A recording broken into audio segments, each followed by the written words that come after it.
इस कहानी में अनिरुद्ध नाम का लड़का है और प्रिया नाम की एक लड़की है। अनिरुद्ध बड़ा ही सीधा साधा लड़का है। अनिरुद्ध के लिए उसका परिवार ही सब कुछ है।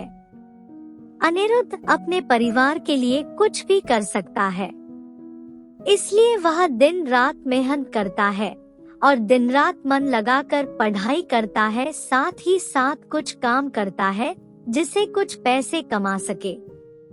अनिरुद्ध दिन रात इसलिए मेहनत करता है ताकि वह पढ़ लिख कर कुछ कर सके, बड़ा आदमी बन सके और अपने परिवार का नाम रोशन करे। अनिरुद्ध की यही ख्वाहिश थी कि अपने माँ बाप को वह खुशी दे सके जिसके वह हकदार है। अनिरुद्ध इंजीनियरिंग करता है, साथ ही साथ वह पार्ट टाइम जॉब भी करता है। अनिरुद्ध चाहता है कि वह बहुत बड़ा आदमी बने, उसे अपने करियर में सक्सेस मिले ताकि आगे चलकर उससे उसके परिवार को किसी भी तरह की मुसीबत का सामना ना करना पड़े। अनिरुद्ध रोज की तरह अपने ऑफिस जा रहा रहता है। वहाँ आज उसके ऑफिस में एक प्रिया नाम की लड़की ने न्यू ज्वाइनिंग की होती है। प्रिया को देखते ही अनिरुद्ध को उससे प्यार हो जाता है, पहली नजर वाला प्यार।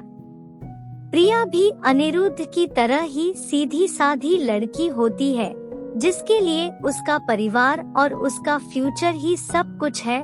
वह अपने माँ बाप का हाथ बटाने के लिए पढ़ाई के साथ साथ पार्ट टाइम जॉब भी करती है। प्रिया लेकिन अनिरुद्ध से थोड़ी सी अलग है। अनिरुद्ध अपने माँ बाप के कहने पर चलता है, जैसा वह कहते हैं वह वैसे ही करता है। लेकिन प्रिया अपने सपनों को जीना चाहती है, वह अपने सपने पूरे करना चाहती है। उसका जो दिल चाहता है वह वही करती है। उसने कभी दुनिया की फिक्र नहीं की, लेकिन उसके परिवार की पुरानी सोच उसके सपनों के आड़े आ गई, इसलिए प्रिया अपने सपने अब तक जी नहीं पा रही थी। पर उसके मन में अभी आशा जगी हुई थी। उसका भगवान में भी काफी विश्वास था। उसे यकीन था कि एक न एक दिन उसके सपने जरूर पूरे होंगे। जब अनिरुद्ध और प्रिया की पहली मुलाकात हुई, अनिरुद्ध उसे अपना दिल दे बैठा। उस दिन से दोनों में दोस्ती हो गई। प्रिया को अनिरुद्ध का स्वभाव अच्छा लगने लगा। अनिरुद्ध हर वक्त उससे बात करता, उसका छोटी छोटी चीजों में मदद करता, हर वक्त उसका ख्याल रखना, हमेशा उसे पूछना कि उसने खाना खाया कि नहीं। धीरे धीरे प्रिया भी अनिरुद्ध को पसंद करने लगी थी।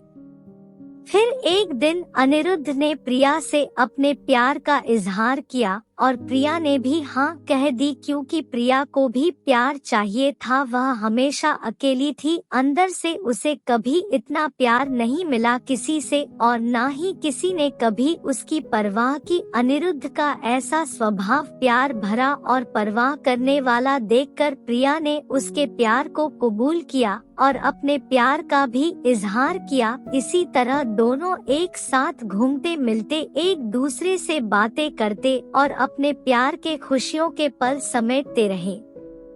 प्यार में मीठी तकरार तो होती है, इनके बीच की तकरार हुई पर इन्होंने एक दूसरे को समझा, एक दूसरे को संभाला और हमेशा एक दूसरे का साथ दिया। अनिरुद्ध और प्रिया दोनों एक साथ कॉलेज जाते हैं, एक साथ काम पर जाते, जहाँ जाते हैं हमेशा एक दूसरे के साथ रहते। इसी तरह खट्टी मीठी यादों के साथ दोनों ने एक साथ 4 साल गुजारे। साथ ही साथ प्रिया इंजीनियर बन गया, जिसकी काफी अच्छी नौकरी है, और प्रिया भी एक राइटर बन गई। साथ ही साथ वह अच्छा गाना भी गाती है। अनिरुद्ध ने उसका सपना भी पूरा करने में मदद की, गाना गाने का और अपनी आवाज को लोगों तक पहुंचाने का। इतना समय साथ गुजारने के बाद दोनों के बीच में प्यार बहुत गहरा हो गया। दोनों एक दूसरे के बिना अब जी नहीं सकते थे। दोनों एक दूसरे के दिल की धड़कन बन चुके थे। दोनों ने सोचा कि वह अब अपने अपने परिवार वालों को उनके रिश्ते के बारे में बताएंगे। जब दोनों ने यह बात अपने घर में बताई तब दोनों के ही परिवार वालों ने इस रिश्ते से इनकार कर दिया। इनके दोनों एक कास्ट के नहीं थे, दोनों अलग अलग कास्ट के थे। उनके परिवार वालों को यह मंजूर नहीं था कि उनके बच्चे उनके खिलाफ जाकर, बिरादरी के खिलाफ जाकर, अपनी कास्ट के खिलाफ जाकर किसी और से शादी करें। उन दोनों के परिवार वालों ने उनका मिलना, फोन पे बात करना सब बंद करा दिया। दोनों एक दूसरे के बिना रह नहीं पा रहे थे, दोनों एक दूसरे की याद में तड़प रहे थे, दोनों एक दूसरे को मिलने के लिए बेचैन थी।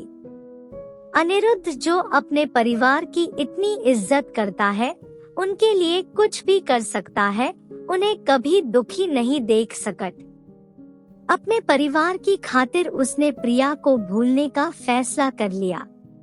प्रिया को अपने प्यार और भगवान पे पूरा भरोसा था। उससे यकीन था कि वह एक न एक दिन जरूर अनिरुद्ध के साथ होगी, इसलिए उसने कभी हिम्मत नहीं हारी।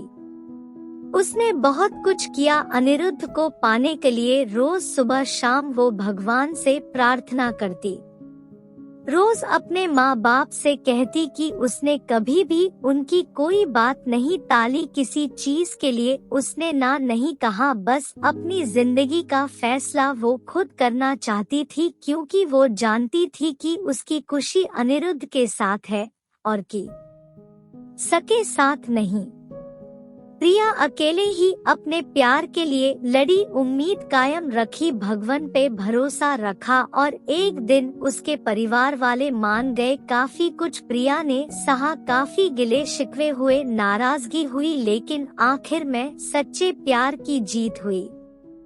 किसी तरह अनिरुद्ध को भी प्रिया ने मन लिया। उन दोनों के प्यार के वास्ते और उनके साथ को देखकर उनके परिवार वाले राजी हो गए इस रिश्ते के लिए।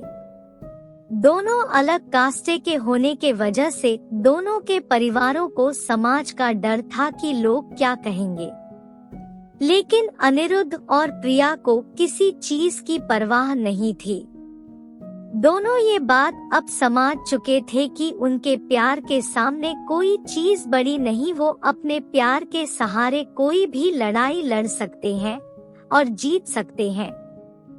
आज के जमाने में कुछ लोग ऐसे भी हैं जो अब भी जात पात ऊंच नीच को मानते हैं, पर इस कहानी से हमें यही सीखने मिलता है कि प्यार की कोई जात नहीं होती, प्यार का कोई धर्म नहीं होता। प्यार तो प्यार होता है जिसके सहारे जिंदगी खुशी से जी सकते हैं। इसी तरह की और प्यारी कहानी सुनने के लिए अभी सब्सक्राइब करें माइंड हिट ट्यूब को। धन्यवाद।